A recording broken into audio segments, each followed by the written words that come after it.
Assalamualaikum warahmatullahi wabarakatuh. Terima kasih atas kesempatan yang telah diberikan kepada saya. Perkenalkan, nama saya Deliana Abbas. Saya dari Fakultas Pertanian dan Kehutanan, Program Studi Manajemen Hutan, Universitas Nuku, Kota Tidore Kepulauan. Nah, tujuan saya mempresentasikan video ini yaitu untuk memenuhi tugas dari mata kuliah Sistem Informasi Spasial Kehutanan dengan dosen pengampu Bapak Sadam S. Husein, S.Hud M. Hud. Judul materi saya kali ini yaitu berjudul Remote Sensing atau penginderaan jauh. Pembahasan pertama mengenai pengertian remote sensing ya. Nah, apa sih kira-kira remote sensing atau penginderaan jauh itu? Saya kutip menurut para ahli di sini. Menurut Lindgren 1985, penginderaan jauh adalah sebagai teknik yang dikembangkan untuk memperoleh dan menganalisis tentang bumi. Menurut Wilson dan Belfont, penginderaan jauh didefinisikan sebagai suatu ilmu, seni, dan teknik untuk memperoleh objek, area, dan gejala dengan menggunakan alat dan tanpa kontak langsung dengan objek, area, dan gejala tersebut. Nah, selanjutnya komponen penginderaan jauh. Komponen penginderaan jauh yang membentuk suatu sistem dan menghasilkan data penginderaan jauh adalah sebagai berikut. Yang pertama adalah sumber tenaga.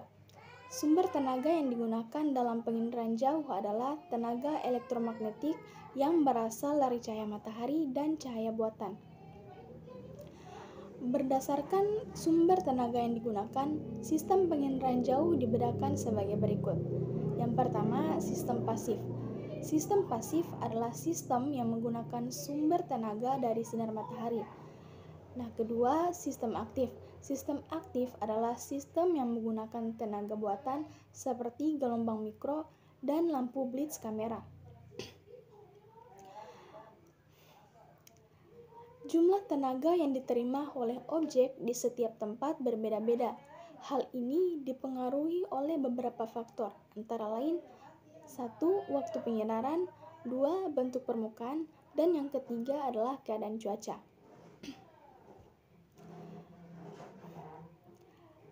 Selanjutnya, interaksi antar tenaga dan objek. Interaksi antar tenaga dan objek dapat dilihat dari rona yang dihasilkan oleh foto udara. Tiap-tiap objek memiliki karakteristik yang berbeda dalam memantulkan atau memancarkan tenaga sensor. Objek yang mempunyai daya pantul tinggi akan terlihat cerah pada citra, sedangkan objek yang daya pantulnya rendah akan terlihat gelap pada citra. Contohnya, permukaan gunung yang tertutup oleh salju mempunyai daya pantul tinggi yang terlihat lebih cerah daripada permukaan puncak gunung yang tertutup oleh lahar dingin. Selanjutnya, interaksi antar tenaga dengan objek dibagi menjadi 3 variasi, yaitu A. Variasi spektral. Variasi spektral mendasarkan pada pengenalan pertama pada suatu objek, misalnya cerah dan gelap. B. Variasi spesial.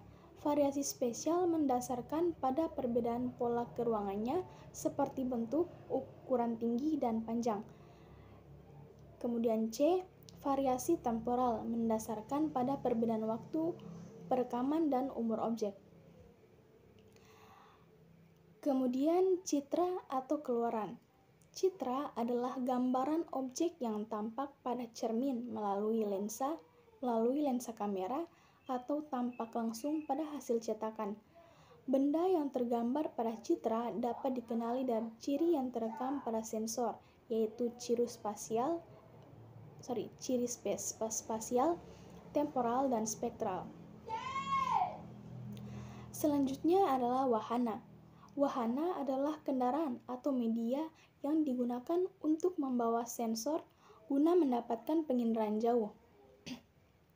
Berdasarkan ketinggian peredaran dan tempat pemantauannya di angkasa, wahana dapat dibedakan menjadi 3 kelompok, yaitu yang pertama, pesawat terbang rendah sampai menengah yang ketinggian peredarannya antara 1000 sampai 9000 meter di atas permukaan bumi. Yang kedua, pesawat terbang tinggi, yaitu pesawat yang ketinggian peredarannya lebih dari 18.000 meter di atas permukaan bumi.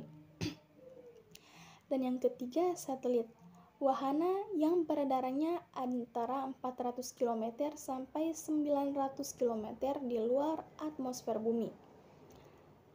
Nah, selanjutnya perolehan data. Data yang diperoleh dari penginderaan jauh ada dua jenis, yaitu pertama data manual. Data manual ini didapatkan melalui kegiatan interpretasi citra. Guna melakukan interpretasi citra secara manual diperlukan alat bantu bersama stereoskop. Stereoskop dapat digunakan untuk melihat objek dalam bentuk 3 dimensi.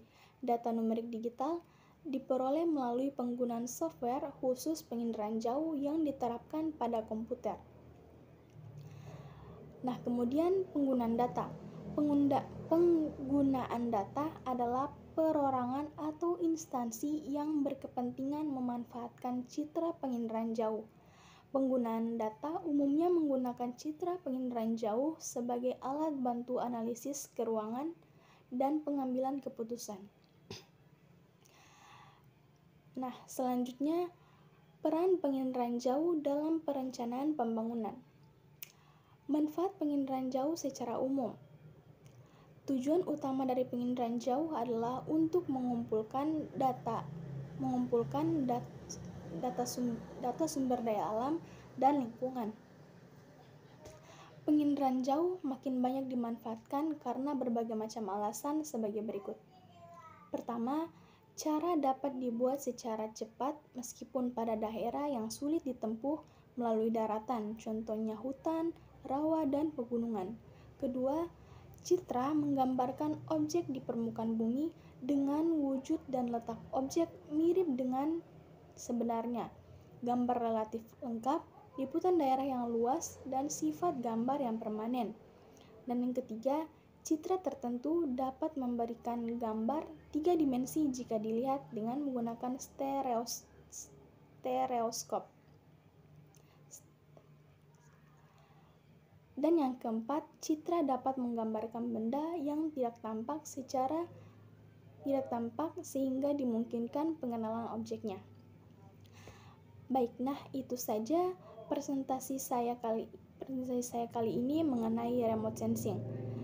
Lebih dan kurangnya saya mohon maaf. Saya tutup dengan mengucapkan wabillahi taufiq wal hidayah. Wassalamualaikum warahmatullahi wabarakatuh.